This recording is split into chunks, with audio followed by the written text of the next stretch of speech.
So there's a lot of energy on the internet that I know would never be the same in real life. So.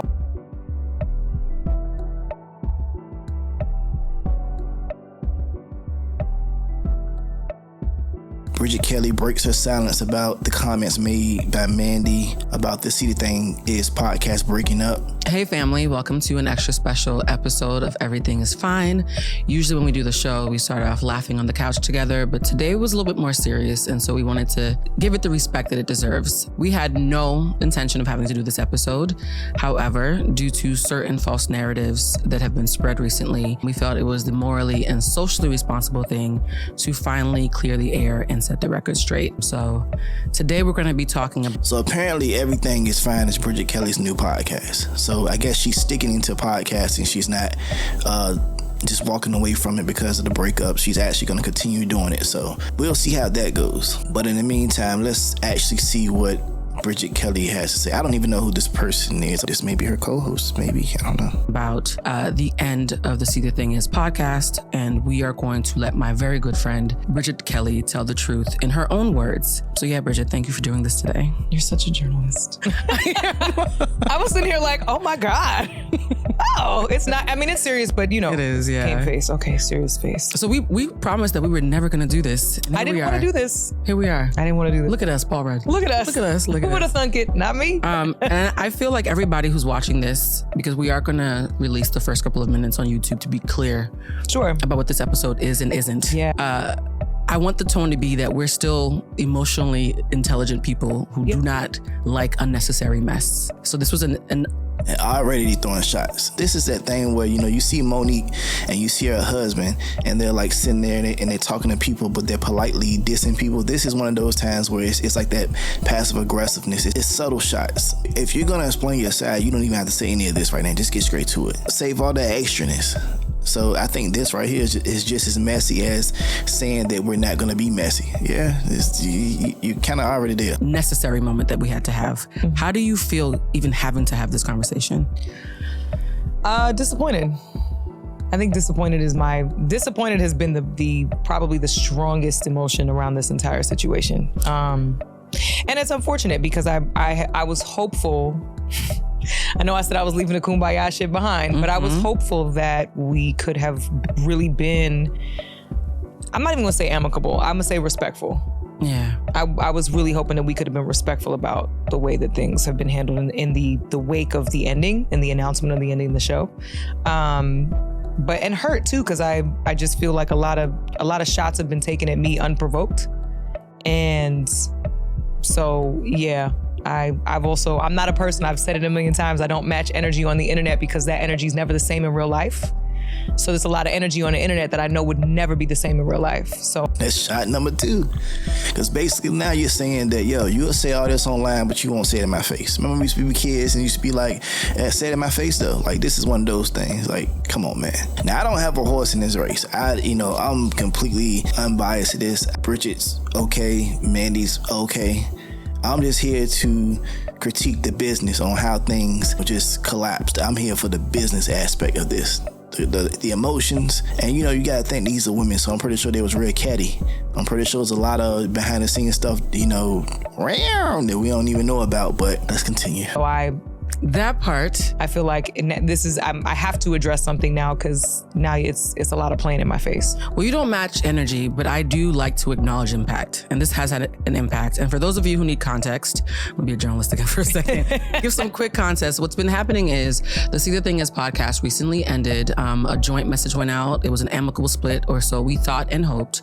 Bridget's former co-host, Amanda, we're gonna call her to be respectful today. Amanda has, much to our chagrin, been going on other platforms, including her social media platforms, and saying some things that I think we both found disappointing. Because I will say this, I think Amanda's an amazing businesswoman. I think she's really good at what she does. She works really hard. And we had hoped that the work would speak for itself. Unfortunately, we were on an amazing bachelorette, such a good bachelorette trip for Bridget's upcoming wedding.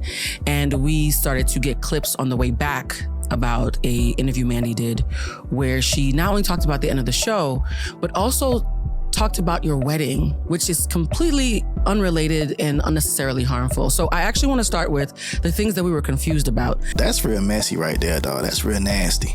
That's some nasty work right there, what she just did. Now, I seen the video they're talking about where she was kind of giving reason on why things ended the way it did or whatever. I didn't take anything that she said to be crazy or wild. Now, honestly, could she had just not said nothing? True, yeah, indeed. But I guess she felt she owed it to the fans to give them, her side of the story, or a partial side to the story, or a PG-13 clean version. I didn't see anything that was that bad. Mandii did mention the wedding, but she didn't. I don't think she trashed it. Like, she wasn't disrespectful with it. She just said she wasn't going. That's her right to not go. I mean, I don't think that's a bad thing to say. I mean, so her mentioning the wedding, if you would have heard her explain it, it was reasoning in why she mentioned that, because she was giving like the behind the scenes stuff that we don't know, but she wasn't giving too much of it to really just blurt it all out there. So, but what she just did right there was a little distasteful. I don't like that. But it's crazy because they do this.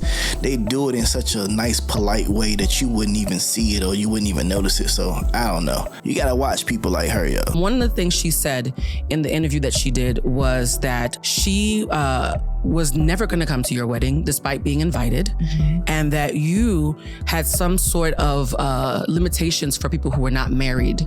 So there seems to be a narrative that people who are single and not married were not allowed to bring plus ones, expected to go to Jamaica by themselves and just be blowing in the wind, and that you wanted her at your wedding and that she declined. Can you clear up that part? Because that's the part that I think we all who love you found the most confusing. Yeah, absolutely. I think the timeline of all this is very important. I got engaged November of 2022.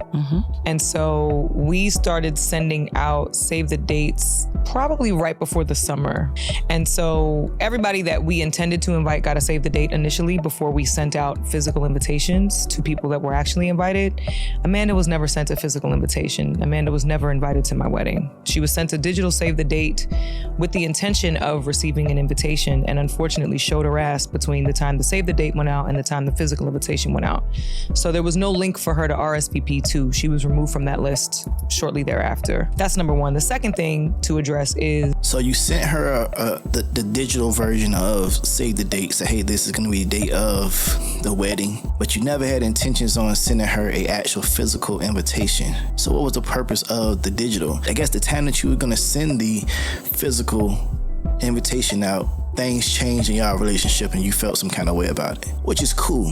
My only thing about this is this. At this time when you figured out that you wasn't gonna send her a physical invitation, did she even know? Was there any discussion saying that, hey, you know what, that I don't think it's a good idea you go? I almost can guarantee you there probably wasn't a discussion saying that, hey, I'm not sending you an invitation. I'm pretty sure. So it's a little sketchy right there. Because me personally, if I'm not really gonna invite you, if I really don't want you to come, if I got a question or I'm not 100% sure I want you to come, I'm not even gonna send you the first piece of an invitation. I'm not even gonna send you the digital invitation. I think she's just trying to save face. It could have been she really did want her to come, and things changed, and right now she's feeling some kind of way, so she's making it seem like, dawg, you really wasn't gonna come anyway. I was just being nice. It sounds like it's one of those things, but I don't know, we'll see. Plenty of my single friends who knew no one were granted plus ones, several, and also friends that were whether they were in relationships or not.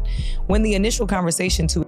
And see, that's kind of strange too, because if that's the case, if you knew that you were eventually gonna invite people who didn't have relationships to bring a plus one, why not say, hey, you know what, I prefer for you to be in a relationship and bring a plus one, but we might work something out that you don't have to do all that. See, you know, this sounds like right now you're just trying to bite back right quick. You feel some kind of way from what she said, and you just trying to make it seem like dog, like we won't never like that, so you won't really gonna come. Like, I got friends who don't have relationships. They was gonna come. Me and you ain't like that. And if you're not like that, then you're not like that. That's honestly cool too. That seems a little phony to me. I don't know. Maybe y'all might disagree. That's phony work right there. To include her in the invite list was happening. She was in a relationship. So the plus one that she would have been granted had she been invited would have been for her significant other, who later turned out to be an abusive piece of shit anyway. So he allegedly.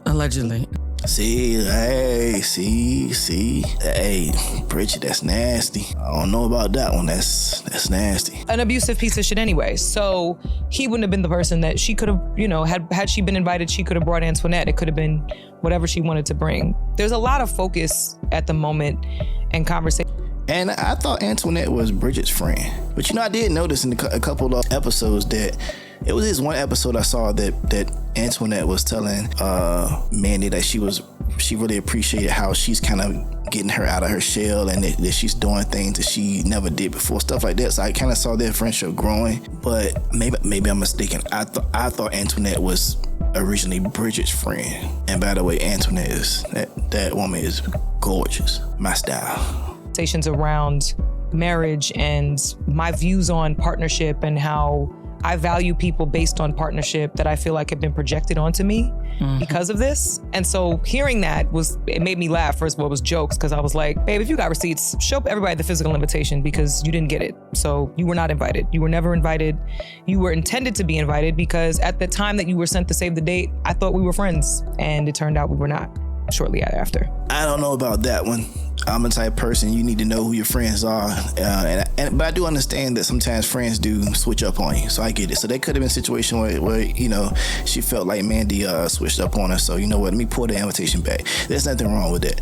I honestly say if I'm in Bridget's predicament and I'm inviting a friend to a wedding, one moment, and then months down the road, this friend started getting a little funny acting, then yeah, I probably wouldn't want you to come. But I would have a conversation with you about it. It's like, hey, yo, what's good? Well, I've been noticing the last few months, few weeks, few days, or whatever, that you've been acting kind of crazy.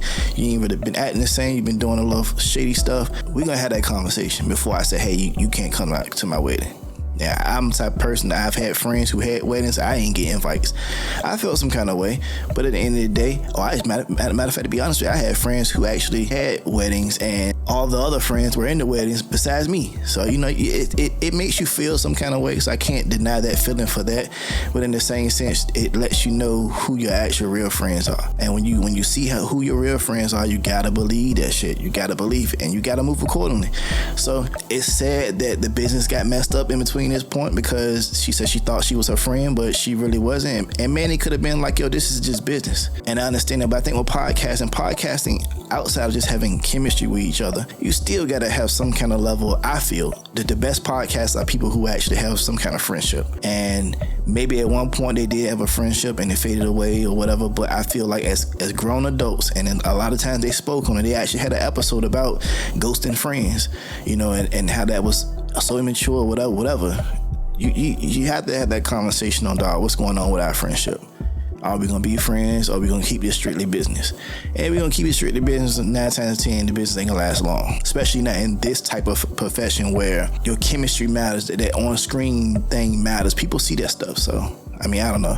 That's just, man, that's Bridget's view. Mandii did respond, because I'm a day or two late on this one, because I gotta work, you know what I'm saying? But stay tuned to the next video. I'm gonna get into Mandii's response to this video.